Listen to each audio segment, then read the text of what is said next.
Padre Celestial, qué privilegio es estar en tu presencia para abrir tu palabra y escuchar tu voz. Pedimos, Padre, que tu Espíritu Santo nos acompañe al estudiar las páginas de tu santo libro. Pedimos, Señor, que nos des mentes claras y corazones dispuestos a recibir la semilla de la verdad. Te lo rogamos en el precioso nombre de tu Hijo, Cristo Jesús. Amén. Vamos a comenzar nuestro estudio de hoy en el libro de Génesis, el capítulo 6, y vamos a leer el versículo 5. En este versículo se está describiendo la maldad del mundo antes del diluvio, inmediatamente antes del diluvio universal. Y quiero que noten cómo se habría proliferado el pecado. Dice allí en Génesis 6 y el versículo 5, y vio Jehová que la maldad de los hombres era mucha en la tierra, y que todo designio de los pensamientos del corazón de ellos era de continuo solamente el mal. Fíjense la terminología tan vívida que se usa. Habla de la maldad, que era mucha, y que todo designio de los pensamientos del corazón del hombre era de continuo solamente el mal. ¿Cuál fue el resultado de esta maldad? Es decir, esta iniquidad de que el designio de los pensamientos de los hombres era de continuo solamente el mal que produjo en la sociedad. Encontramos la respuesta en Génesis 6 y el versículo 11 y 12. Génesis 6 y el versículo 11 y 12. Dice allí, en el versículo 11, y se corrompió la tierra delante de Dios, y estaba la tierra llena de violencia. Y miró Dios la tierra, y he aquí que estaba corrompida, porque toda carne había corrompido su camino sobre la tierra. Fíjense el número de veces en este pasaje que se usa la palabra corrompida o corrompido. Y fíjense también que se enfatiza que la tierra estaba llena de violencia. Ahora la pregunta clave es, ¿qué fue lo que causó que el mundo alcanzara esta condición? ¿Cómo es que todo designio de los pensamientos del corazón del hombre eran de continuo el mal? ¿Cómo es posible que la tierra estaba corrompida y llena de violencia? ¿Qué fue lo que causó esta condición? La respuesta la hallamos en Génesis 6 y los versículos 1 al 4, que vienen inmediatamente antes del texto con que empezamos nuestro estudio de hoy. Génesis 6 y el versículo 4 nos dice por qué el mundo estaba en esa condición. Dice allí, y aconteció que cuando comenzaron los hombres a multiplicarse sobre la faz de la tierra, y les nacieron hijas, que vieron los hijos de Dios, que las hijas de los hombres eran hermosas. Y dice, tomaron para sí mujeres, escogiendo entre todas. Y dijo Jehová, no contenderá mi espíritu con el hombre para siempre, porque ciertamente él es carne, mas serán sus días 120 años. Sigue diciendo, había gigantes en la tierra en aquellos días. Y también después que se llegaron los hijos de Dios a las hijas de los hombres y les engendraron hijos. Estos fueron los valientes que desde la antigüedad fueron varones de renombre. En este pasaje que acabamos de leer nos damos cuenta que la razón por la maldad del mundo fue que se entrelazaron los hijos de Dios con las hijas de los hombres. Es decir, hubo cruces o relaciones entre los hijos de Dios y las hijas de los hombres. Ahora inmediatamente nos hacemos la pregunta, ¿quiénes eran los hijos de Dios ¿Y quiénes eran las hijas de los hombres que se entrecruzaron y produjeron esta condición tan terrible en el mundo? Ahora, permítame decirles que la tradición judía, muy antigua, y que también muchos eruditos de la Biblia de hoy en día, creen que los hijos de Dios eran ángeles, ángeles caídos, es decir, demonios.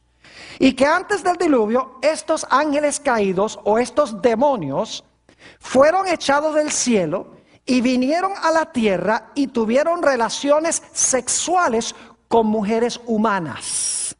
Ahora, según el concepto de ellos, estos cruces entre ángeles caídos y mujeres humanas produjeron híbridos, es decir, seres que eran mitad humanos y mitad angélicos caídos.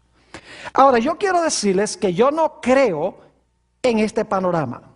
Yo no creo que los hijos de Dios hayan sido ángeles caídos. Y hay varias razones por las cuales podemos estar seguros de esto. En primer lugar, los gigantes que supuestamente descendieron de esta relación entre hijos de Dios e hijas de los hombres, existían antes de que los hijos de Dios entraran a los hijos de los hombres. Esto lo vimos aquí en el pasaje que acabamos de leer.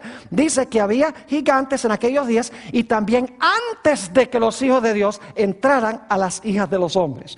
Es decir, los gigantes, que es la palabra hebrea nefilim, no fueron el fruto del cruce entre los hijos de Dios y las hijas de los hombres, porque ya había nefilim o gigantes antes de que se entrecruzaran los hijos de Dios con las hijas de los hombres. Además de eso, la Biblia nos dice en Números 13 que los nefilim o los gigantes estaban en Canaán después del diluvio, mucho después del diluvio. Ahora, el diluvio destruyó a todos los impíos. Así que si el diluvio destruyó a todos los impíos, ¿cómo es que había gigantes o nefilim después del diluvio? Obviamente no eran un cruce entre seres humanos y ángeles. Además de eso, el Señor Jesucristo dijo claramente que los ángeles no se casan ni se dan en casamiento. Es decir, los ángeles no pueden tener relaciones sexuales. Entonces nos preguntamos si en realidad no eran los hijos de Dios ángeles, ¿quiénes eran? Yo creo que el contexto inmediato nos explica claramente quiénes eran. Hay en realidad 4 puntos que quiero compartir con ustedes sobre la identidad de los hijos de Dios. Porque las hijas de los hombres está claro que eran mujeres humanas. Los hijos de Dios, ese es el punto de conflicto. Ahora, en primer lugar, quiero que notemos el contexto inmediato de Génesis, el capítulo 6. En el capítulo 4 de Génesis, escuchen bien, tenemos la genealogía de Caín. Luego en Génesis 5 tenemos la genealogía de Set. Fíjense, tenemos la genealogía de los impíos de Caín. Luego tenemos la genealogía de los justos de Set. Y luego en el capítulo 6, 1 al 4, se mencionan los hijos de Dios y las hijas de los hombres. Queda claro en el contexto de Génesis 6 que los hijos de Dios son los descendientes de Set, mientras que las hijas de los hombres son las mujeres que descienden del linaje de Caín. Y eso lo vamos a ampliar un poquito más adelante. Es decir, que los hijos de Dios eran los justos, el linaje de los justos. Y las hijas de los hombres era el linaje impío de Caín, particularmente las mujeres impías del linaje de Caín. En un contexto un poco más amplio, el segundo punto, además del contexto inmediato, un contexto más amplio del libro de Génesis nos demuestra que el conflicto en Génesis es entre grupos humanos. Tenemos, por ejemplo, Caín, que es el linaje de los impíos, y luego tenemos Abel, que representa a los justos. Tenemos a Abraham y los constructores de la Torre de Babel. Tenemos a Isaac, e Ismael. Tenemos a Jacob y Esaú. Es decir, siempre tenemos un justo contra un injusto en el libro de Génesis. Pero ambos grupos o ambas personas son seres ¿qué? Son seres humanos. Y por lo tanto los hijos de Dios y las hijas de los hombres deben ser dos grupos humanos. Un grupo que era fiel a Dios y el otro grupo que era infiel a Dios. En tercer lugar, notamos que en el Nuevo Testamento la expresión hijos de Dios se emplea para hablar de aquellos que están convertidos. Es decir, se usa para hablar de aquellos que están en armonía con Dios. Noten, por ejemplo, Juan 1 y el versículo 12 y 13, cómo se usa la expresión hijos de Dios. Juan 1 y el versículo 12 y 13. Dice: mas a todos los que le recibieron, es decir, que recibieron a Jesús, a los que creen en su nombre, les dio potestad de ser hechos hijos de Dios. ¿Quiénes son los hijos de Dios? Los que ¿qué? Los que creen en su nombre. Y luego dice, los cuales no son engendrados de sangre, ni de voluntad de carne, ni de voluntad de varón, sino de Dios. Es decir, no han nacido solamente de sangre y de voluntad de carne y de voluntad de varón. Es decir, no solamente han nacido de una relación sexual entre un hombre y una mujer, sino que son engendrados espiritualmente por Dios, porque han recibido ¿a quién? A Jesús. Creen en su nombre. Entonces, en otras palabras, la expresión hijos de Dios se refiere a aquellos que se han convertido y han recibido a Jesús como su Salvador personal. Noten también Romanos el capítulo 8 y el versículo 14. Romanos 8 y el versículo 14 tiene la misma idea. Dice allí lo siguiente: porque todos los que son guiados por el Espíritu de Dios, estos son hijos de Dios. ¿Quiénes son los hijos de Dios? Los que son guiados ¿por qué? Por el Espíritu de Dios. Es decir, son los conversos, los que están en armonía con Dios. Esto significa entonces que los hijos de Dios en Génesis el capítulo 6 eran los que estaban bien con Dios, eran los conversos, eran los que se habían entregado al Señor Jesús. Mientras que las hijas de los hombres no habían nacido de nuevo, sino que eran del linaje inicuo y malévolo de Caín. Ahora, si ustedes notan en Génesis 6, nos dice que los gigantes eran varones de renombre. ¿Saben ustedes que esa misma expresión de renombre se usa para describir a los constructores de la Torre de Babel? ¿Recuerdan que los que construyeron la Torre de Babel en realidad dijeron: no nos esparzamos por la tierra, sino que unámonos todos y formemos una sociedad unida en Babel para que hagamos un nombre para nosotros? Vamos a leerlo, Génesis 11 y el versículo 4 y 5. Dice allí, hablando de los constructores de la Torre de Babel: y dijeron, vamos, edifiquémonos una ciudad y una torre, cuya cúspide llegue al cielo. Y ahora escuchen, y hagámonos un ¿qué? Un nombre. Esa es la misma expresión que se usa en Génesis el capítulo 6, a donde dice que los gigantes eran varones de renombre. Sigue diciendo, hagámonos un nombre, por si fuéramos esparcidos sobre la faz de toda la tierra. Y descendió Jehová para ver la ciudad y la torre que edificaban, ahora escuchen, los hijos de los hombres. ¿Quiénes eran los que estaban edificando la Torre de Babel? Los hijos de los hombres. Los hijos de los hombres eran el lado masculino de las hijas de los hombres. No sé si me están entendiendo lo que estoy diciendo. Había hijas de los hombres que son las descendientes inicuas de Caín, pero había también hijos de los hombres que son los hombres inicuos del linaje de Caín. Es decir, había hijos de Dios e hijas de Dios. Había hijos de los hombres y había hijas de los hombres. Los hijos de Dios y las hijas de Dios eran los justos. Los hijos de los hombres y las hijas de los hombres eran el linaje de los impíos. Los constructores de la Torre de Babel eran los hijos de los hombres. Eran la parte masculina que se menciona en el linaje de Caín, que son las hijas de los hombres. ¿Están entendiendo lo que estoy diciendo? Es decir, los constructores de la Torre de Babel eran igual que las hijas de los hombres.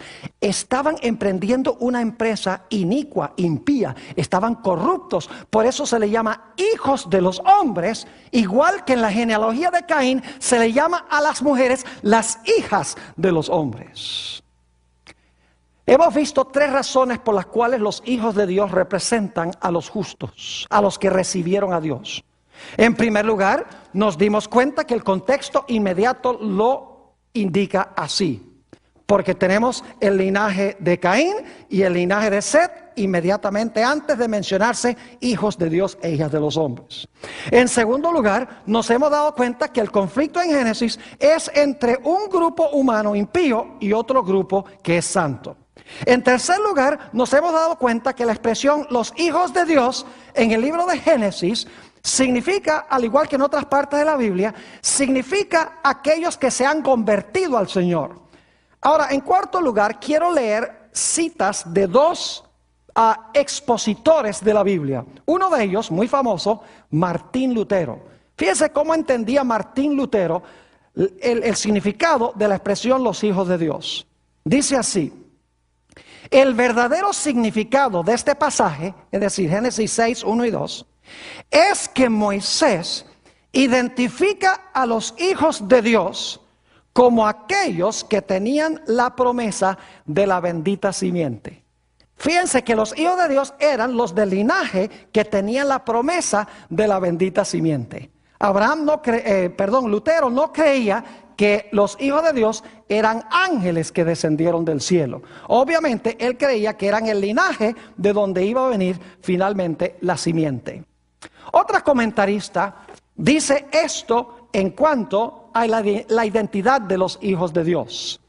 Dice ella, Elena White, Seth tenía una estatura más noble que Caín o Abel. Seth es el que empieza el linaje de los justos en Génesis 5. Y se parecía más a Adán que cualquiera de sus otros hijos. Los descendientes de Seth se separaron de los descendientes impíos de Caín. ¿Ven la idea? Los de Seth se separan de la descendencia de Caín. Aquellos atesoraban el conocimiento de la voluntad de Dios. Los descendientes de Seth atesoraban el conocimiento de la voluntad de Dios, mientras que la raza impía de Caín no tenía ningún respeto para con Dios y sus santos mandamientos. Pero cuando los hombres comenzaron a multiplicarse sobre la tierra, los hijos de Seth vieron que las hijas de los descendientes de Caín eran muy hermosas. ¿Lo captaron? Dice, los hijos de Dios vieron que las hijas de los hombres eran hermosas, dice en Génesis 6. Pero esta comentarista dice, explicándolo, los hijos de Seth vieron que las hijas de los descendientes de Caín eran muy hermosas y se apartaron de Dios y así lo disgustaron, tomando esposas que escogieron entre la raza idólatra de Caín. ¿Cuál fue el gran pecado entonces que llevó a la maldad que se encontraba en el mundo? El gran pecado fue las relaciones entre los conversos, los fieles, los hijos de Dios y las descendientes del linaje impío de Caín. Es decir, fue la unión de los justos con los injustos que corrompió la tierra y finalmente llevó al diluvio. Volvamos otra vez a Génesis 6 y el versículo 2 para ver algo muy interesante aquí en Génesis 6 y el versículo 2. Dice allí que viendo, ahora fíjense, que viendo los hijos de Dios que las hijas de los hombres eran hermosas, tomaron para sí mujeres, escogiendo entre todas. Pregunto, ¿quién tomó la iniciativa? ¿Fueron las hijas de los hombres las que ¿Se metieron con los hijos de Dios o los hijos de Dios los que vieron y los que escogieron y los que entraron? La iniciativa fue tomada ¿por quiénes? Por los hijos de Dios.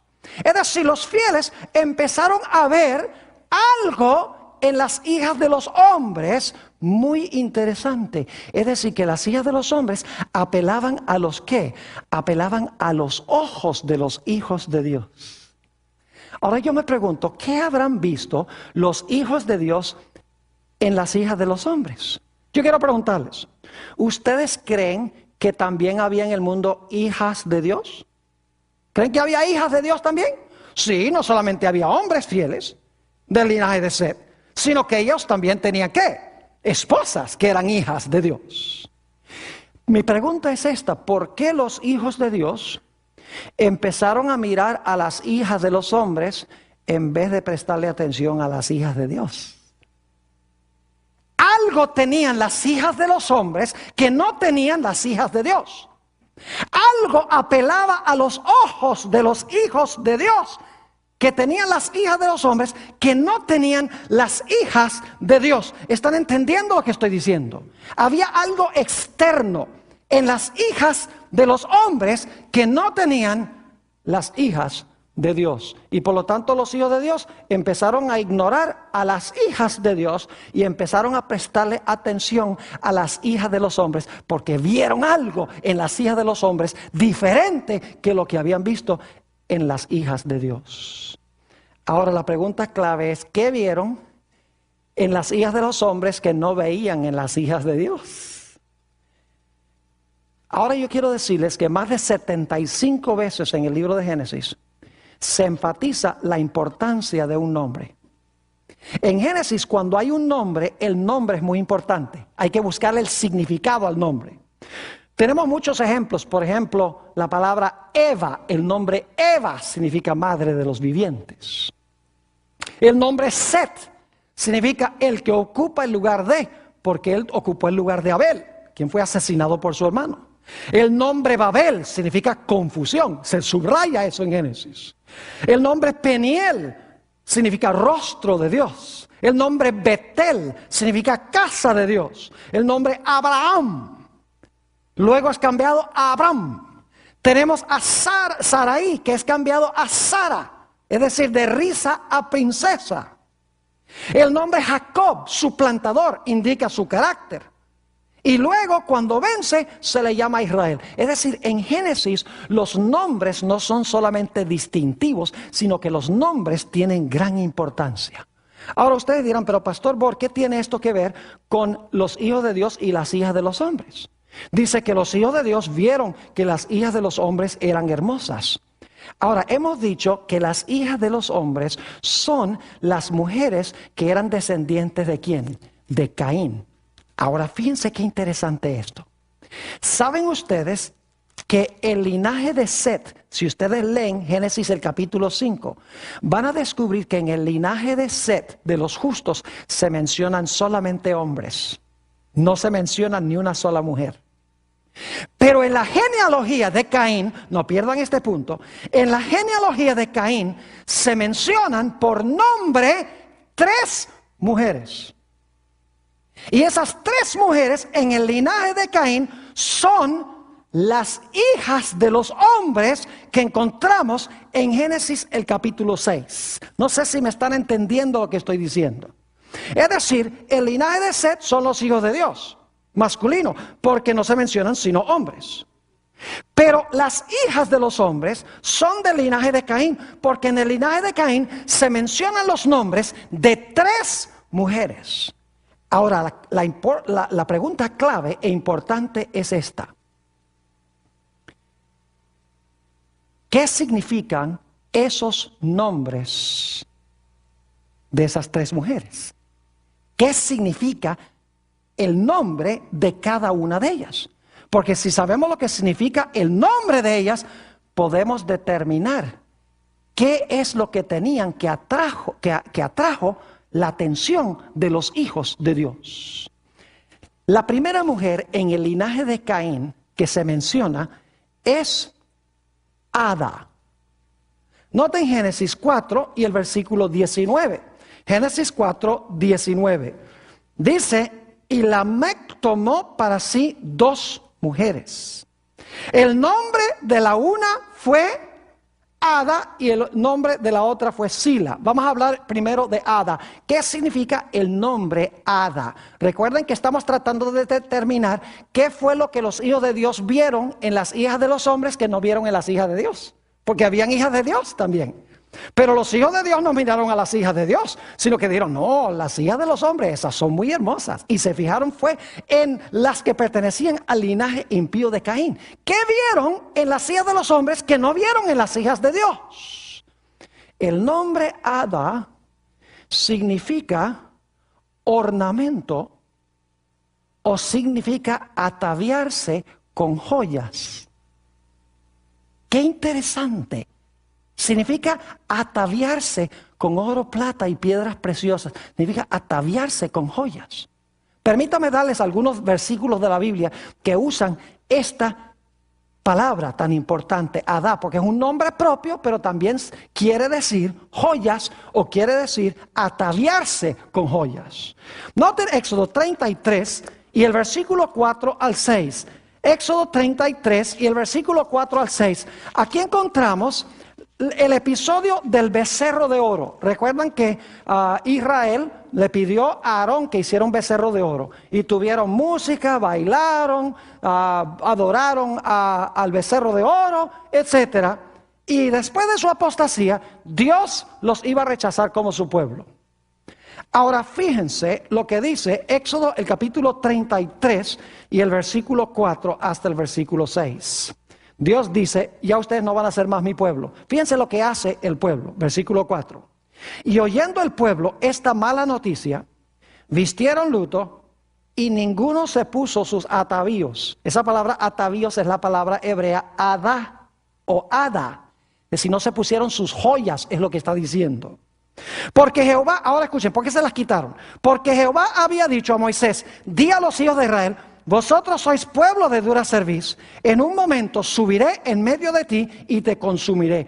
Quítate pues ahora tus hadas. Quítate tus atavíos o tus joyas, en otras palabras, para que yo sepa lo que te he de hacer. Entonces los hijos de Israel se despojaron de sus atavíos. Ahí está la tercera vez. Se despojaron de sus joyas o de sus ornamentos desde el monte de Sinaí. ¿Qué significa hada? Significa ornamentos o significa joyas o significa ataviarse con joyas. Qué interesante. Y aquí se usan las joyas en el contexto de la apostasía. Cuando estaban en apostasía en contra de Dios, tenían puestos sus atavíos.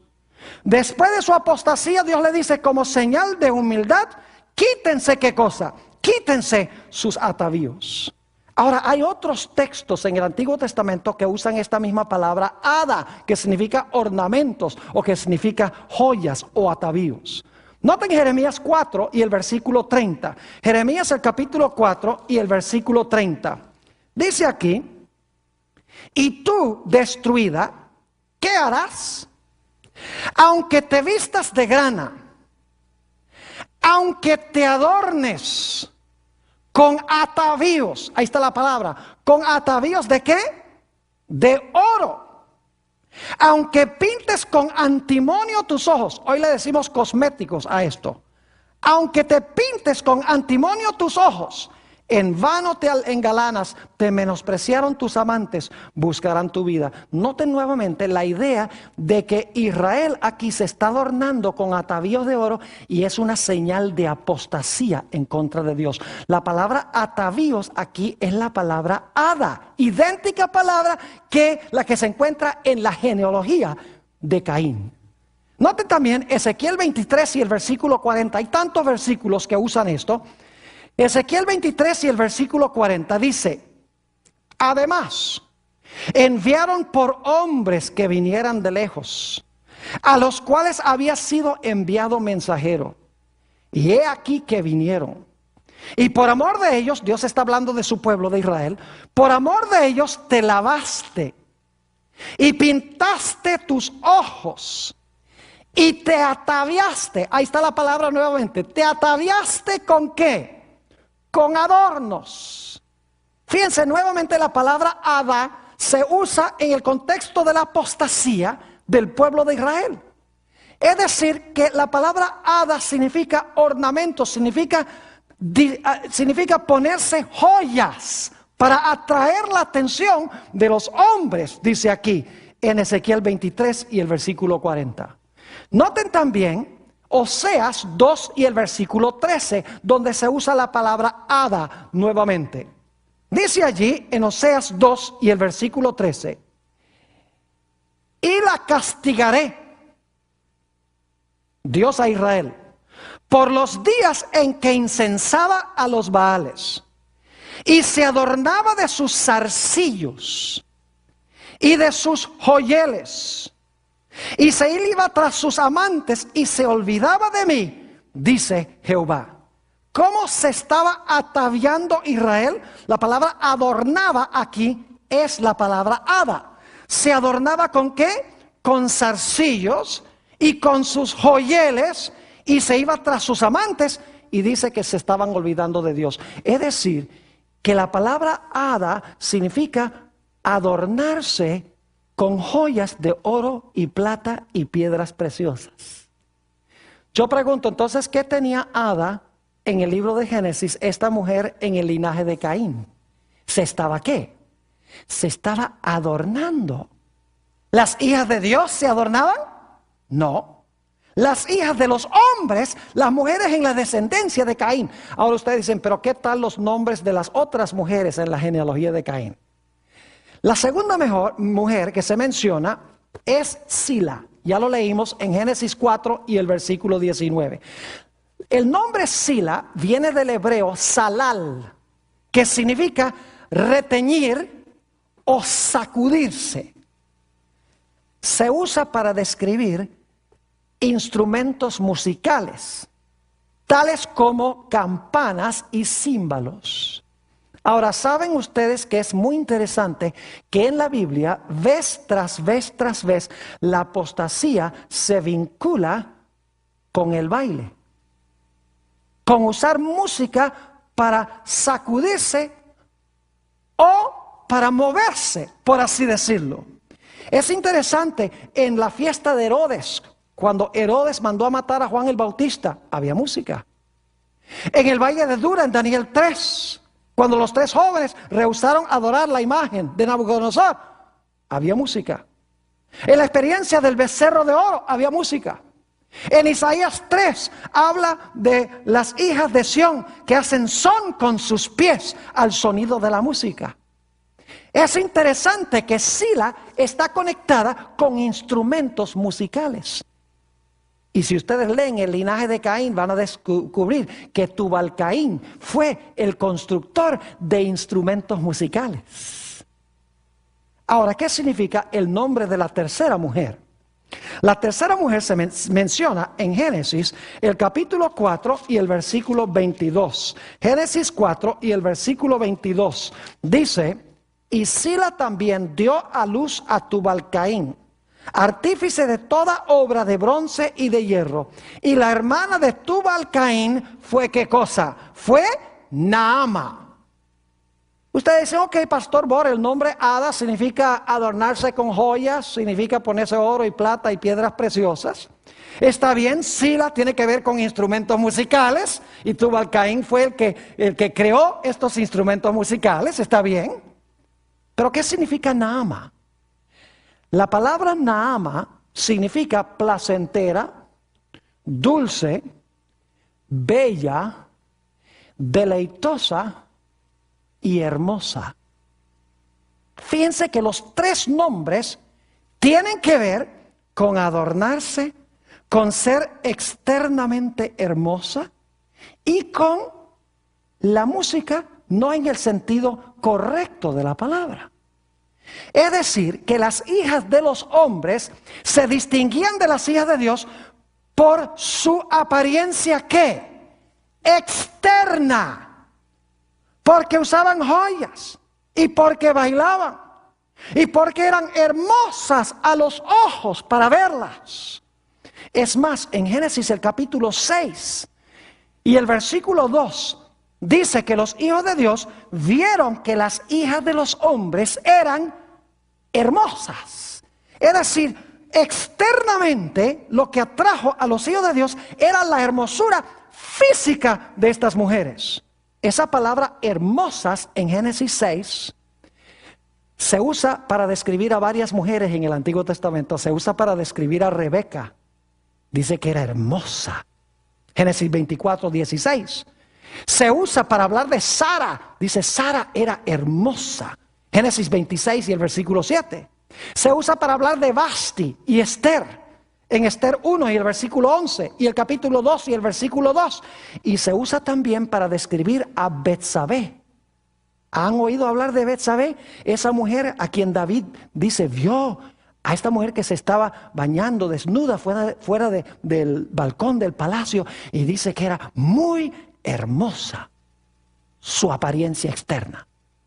¿Qué fue entonces lo que miraron los hijos de Dios en las hijas de los hombres? Sus cualidades, ¿qué? Externas, joyas, música, su hermosura externa, su belleza externa.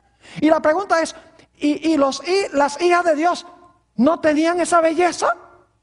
Debe ser que no tenían la misma clase de belleza, porque los hijos de Dios no las miraron a ellas, miraron fue a las otras. ¿Saben cuál era el problema? El problema es que las hijas de Dios no usaban esas cosas, ni participaban en esa música, ni enfatizaban tampoco las cualidades externas, enfatizaban la belleza del carácter. Y llegó el momento en que los hijos de Dios ya no querían mirar a las hijas de Dios, sino a las hijas de los hombres por sus cualidades externas. Y claro, con el transcurso del tiempo, las hijas de Dios no se iban a quedar atrás. Dice, los hijos de Dios no nos quieren mirar a nosotros, así que nosotros también tenemos que pintarnos y también tenemos que arreglarnos un poco para atraer la atención de los hijos de Dios, para que no se vayan solo tras las hijas de los hombres. Y como resultado, escuchen bien, se corrompió toda la raza humana cuando se entremezclaron los hijos de Dios con las hijas de los hombres que estaban externamente adornadas, y la tierra se llenó de violencia, y todo designio del pensamiento del corazón de los hombres era de continuo solamente el mal. Ahora es interesante mirar la tradición judía sobre este asunto de por qué los hijos de Dios se sintieron atraídos por las hijas de los hombres. Quiero leerles 3 citas de la tradición judía para que ustedes vean qué fue lo que los hijos de Dios vieron en las hijas de los hombres. Y claro, los judíos, aunque la tradición judía no es inspirada, nos ayuda a entender cómo los judíos de la antigüedad comprendían este pasaje. La primera cita la encontramos en el Targumen de Rubén, capítulo 5 y el versículo 5 al 7. No es inspirado, es una publicación de muy antiguo en el judaísmo, pero nos ayuda a entender cómo entendían ellos esta atracción de los hijos de Dios para con las hijas de los hombres. Dice esto: huid, pues, de la fornicación, mis hijos, y mandad a vuestras esposas y a vuestras hijas que no se adornen la cabeza ni sus rostros para engañar la mente. Pues toda mujer que emplea estas artimañas, ¿las artimañas de qué? Las artimañas de adornarse la cabeza y sus rostros. Toda mujer que usa estas artimañas ha sido reservada para el castigo eterno, pues de esta manera atrajeron o sedujeron a los ángeles que existieron antes del diluvio. Claro, ellos entienden que los hijos de Dios eran ángeles. Así que dicen que estas mujeres, de esa manera, pintándose y arreglándose, atrajeron la atención de los ángeles. Nosotros ahora sabemos que no fueron los ángeles, sino que fueron ¿quiénes? Los del linaje de Set, los justos. Pero todavía es interesante notar que ellos dicen, lo que atrajo la atención de los hijos de Dios es que se adornaron la cabeza, y dice que se adornaron también ¿qué? Su rostro. Noten también otra cita, esta se encuentra en el Targumen de Pseudo Jonatán, capítulo 6 y el versículo 1 y 2.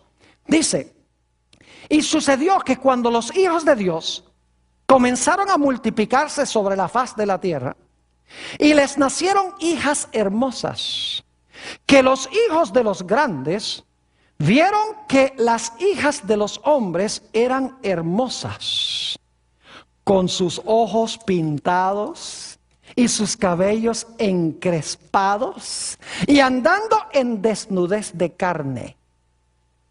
Y concibieron pensamientos codiciosos, y tomaron esposas de todas cuanto quisieron. Qué interesante notar lo que los judíos entendían que atrajo la atención de los hijos de Dios. Dice que las hijas de los hombres eran hermosas, con sus ojos pintados y sus cabellos encrespados, y andando en la desnudez de carne. Es decir, se vestían inmodestamente, mostraban su cuerpo. ¿Ustedes creen que eso tiene alguna aplicación hoy? ¿Con los hijos de Dios? ¿Con la familia de Dios?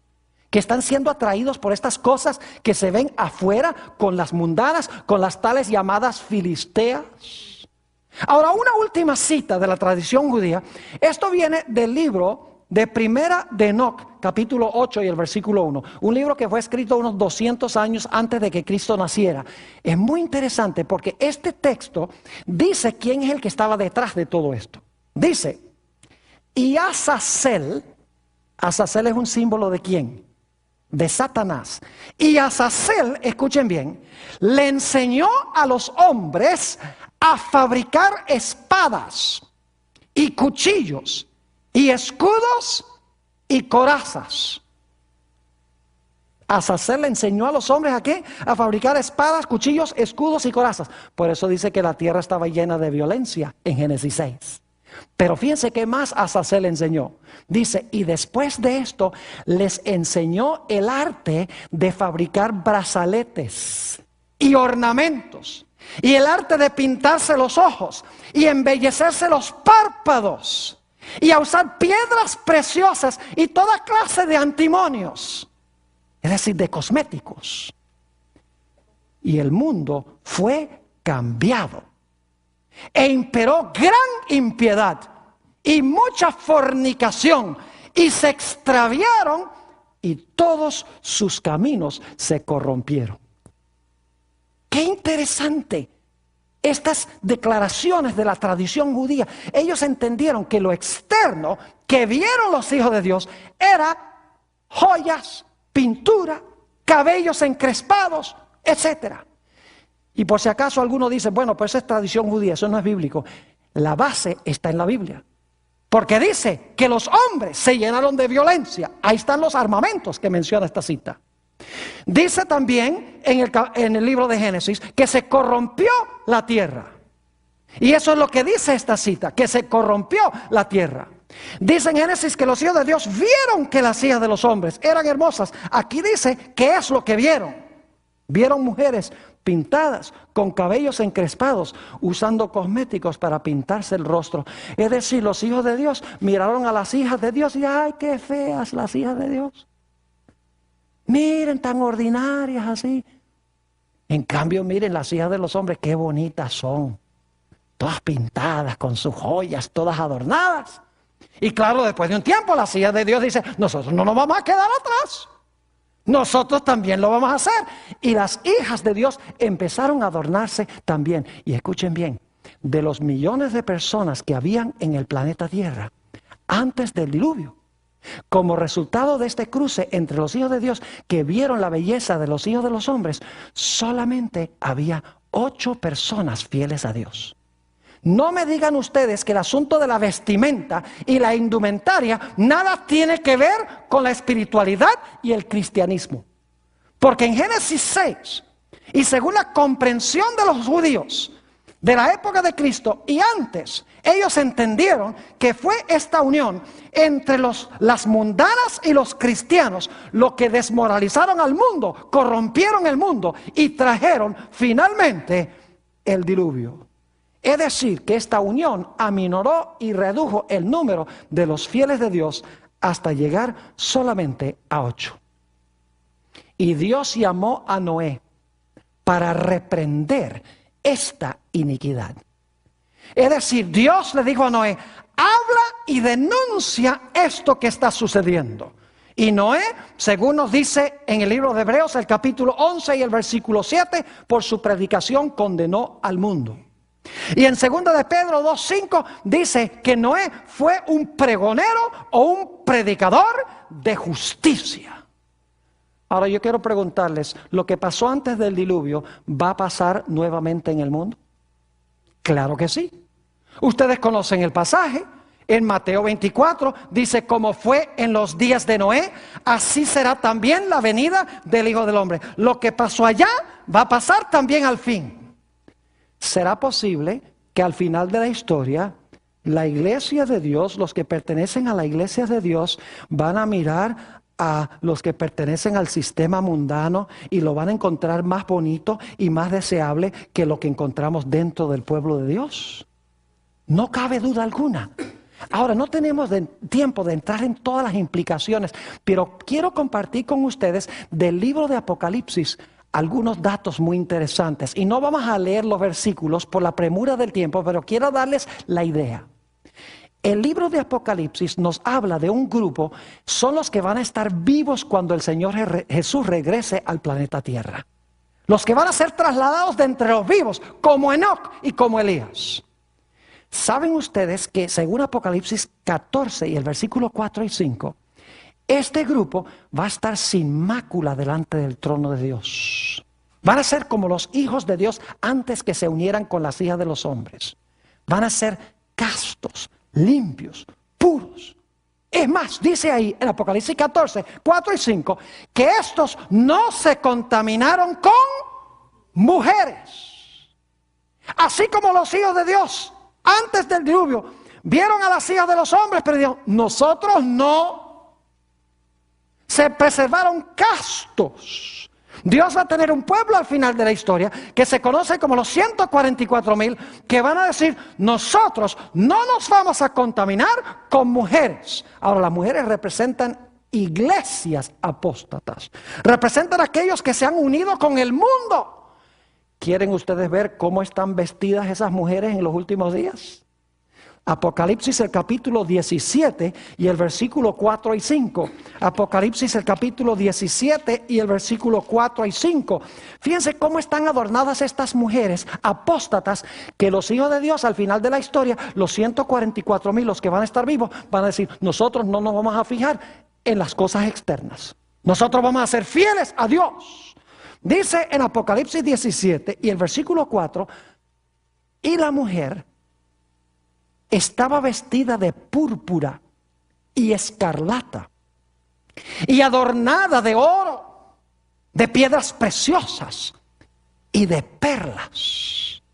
Y tenía en la mano un cáliz de oro lleno de abominaciones y de la inmundicia de su fornicación, y en su frente un nombre escrito, un misterio: Babilonia la grande, la madre de las rameras y de las abominaciones de la tierra. ¿Cómo estará vestida la iglesia apóstata junto con sus hijas? Dice aquí que está vestida de púrpura y escarlata, y está adornada de oro, de piedras preciosas y de perlas. Es decir, que el mundo va a querer atraer la atención del pueblo de Dios, de los fieles que están vivos. Pero dice en Apocalipsis que los 144,000, los que están vivos cuando Jesús venga, van a rechazar los avances de este sistema y van a decir, nosotros nos mantenemos fieles a Dios, no nos convencemos por la apariencia externa de esta iglesia apóstata y de estos que pertenecen a la iglesia apóstata. ¿Saben ustedes? Para mí es una cosa increíble que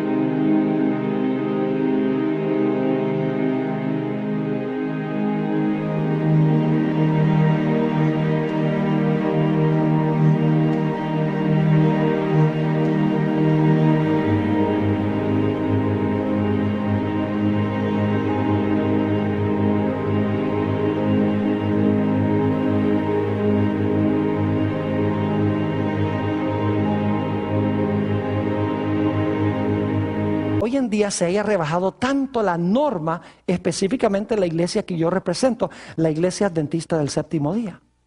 Pues, eso ya no se aplica, de eso de los adornos externos y cómo se viste uno para venir a la iglesia, eso ya no se aplica. ¿Cómo que no se aplica? Si el problema existía en Génesis, antes de Moisés, antes de Israel, fue el problema que atrajo la atención de los hijos de Dios y finalmente produjo la corrupción en la tierra que trajo el diluvio. ¿Creen ustedes que al final de la historia también va a suceder lo mismo? A veces yo miro en la televisión estas celebraciones, no adventistas, sino de otras iglesias, y óiganme, se muestra la audiencia y las mujeres están adornadas como si fueran un árbol de Navidad y maquilladas como si tuvieran una máscara. ¿En qué sentido es esto diferente que las descendientes del linaje de Caín? En realidad no hay ninguna diferencia, es lo mismo. Y lo que hace es atraer la atención de los fieles de Dios y causar corrupción y desolación en la tierra. Por eso es que Dios dijo, no os unáis en yugo desigual con los incrédulos. Ahora algunas personas dicen, bueno, pastor, pero lo que usted está hablando es del Antiguo Testamento. Sí, pero es antes de Moisés. Es antes que los judíos, porque antes del diluvio no había judíos. Es antes que el Sinaí. A mí me parece interesante que los cristianos de hoy en día, todo lo que exige un sacrificio, eso era para los judíos. El sábado, para los judíos. La dieta vegetariana, para los judíos. El diezmo, para los judíos. Las leyes de la modestia, para los judíos. Cualquier cosa que exige un cambio en la vida, ¿era para quiénes? Era para los judíos, en las mentes de muchos cristianos. Ahora escuchen bien, el Nuevo Testamento deja muy en claro que este principio todavía se aplica. Noten lo que dice en Primera de Timoteo, el capítulo 2 y el versículo 9 y 10. Primera de Timoteo, el capítulo 2 y el versículo 9 y 10. Aquí está hablando el apóstol San Pablo, Nuevo Testamento, dice esto. Asimismo, que las mujeres se atavían de ropa decorosa, con pudor y modestia, no con peinados ostentosos, ni oro, ni perlas, ni vestidos costosos, sino con ¿qué?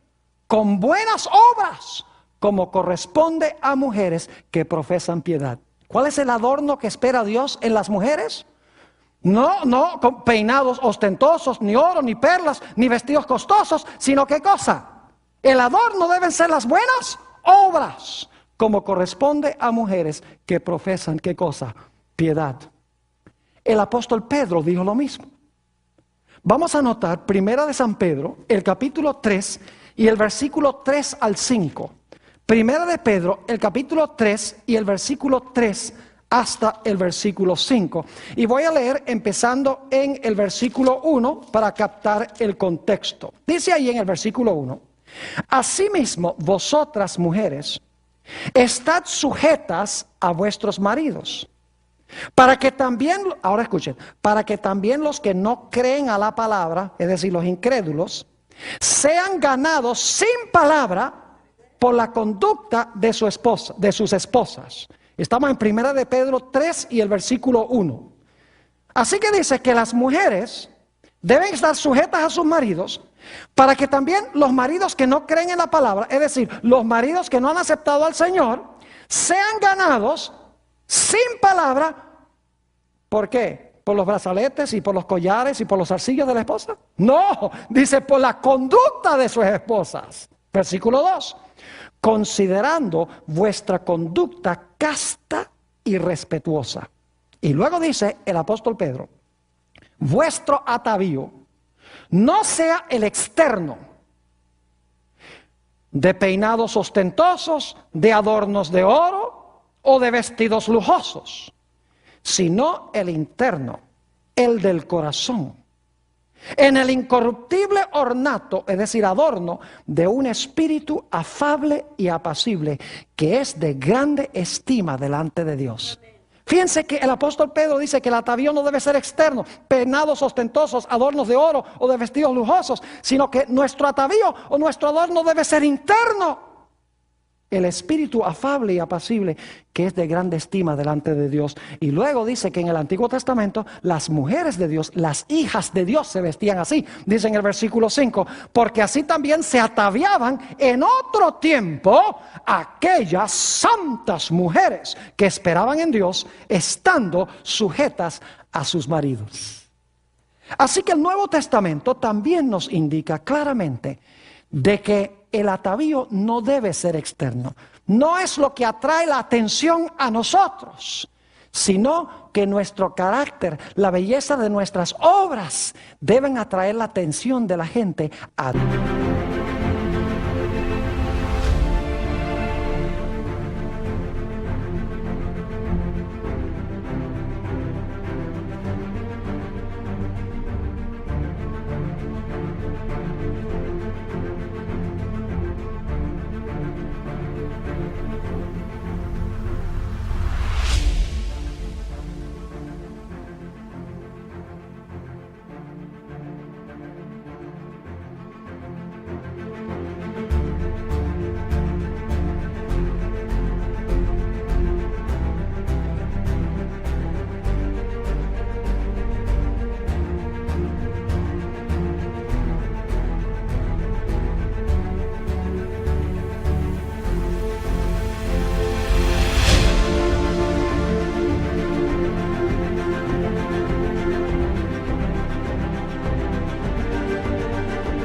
Dios, no a nosotros.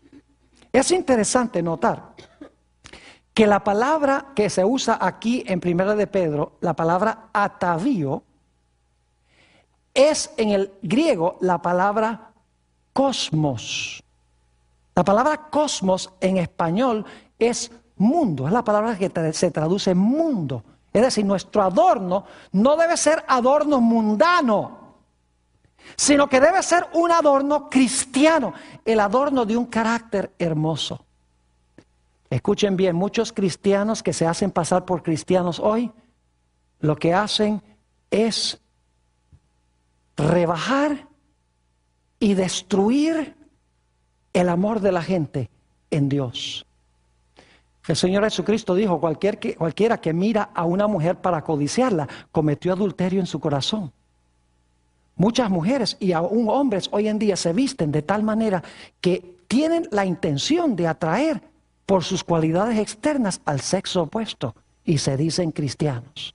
Y como resultado se corrompe la iglesia con el mundo. Y el mundo, en vez de ser mejorado y moralizado por los hijos de Dios, va de mal en peor. Hasta que finalmente Dios va a traer sobre este mundo la destrucción como lo hizo en los días de Noé. Si pues nosotros comemos o bebemos o hacemos cualquier otra cosa, debemos hacerlo todo para gloria de Dios. ¿Qué tal si nosotros escogemos vestirnos como Dios dice? De tal manera que demos un buen testimonio y la gente sea atraída a Dios y no a nosotros.